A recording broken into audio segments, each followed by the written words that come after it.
Kush janë disa nga kriteret me martesën e idhëtarëve të librit, pra me femrat e idhëtarëve të librit?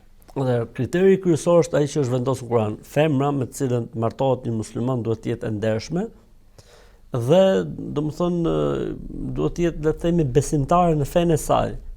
Pra mos të jetë mohuese, mos të jetë jo besimtare. Në momentin që është besimtare në fenë e saj dhe është e ndershme, ky është kriteri i dytë, atëherë neve si musliman na lejohet të ta kërkojmë dorën e saj për nuse.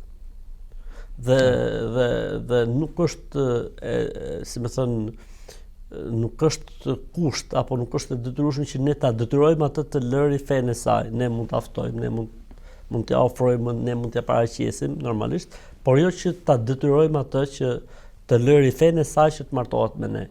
Faktikisht unë has këtë për shembull disa pyetje që na vijnë, domethënë, që domethënë nuk pranojnë familjarët sepse ajo është e krishterë, e ku dëgjon etj. Pra, përderisa Zoti e ka lejuar, normalisht njeriu duhet të kërkojë dikë që përshtatet, sepse nesër pas nesër kjo grua do të jetë nëna e fëmijëve, kjo do të edukojë fëmijët, do të rrisi fëmijët dhe domethënë në momentin që janë ca gjëra kështu, domethënë mund për këtë arsye po ta shohësh jetën se si mbyllet është interesant.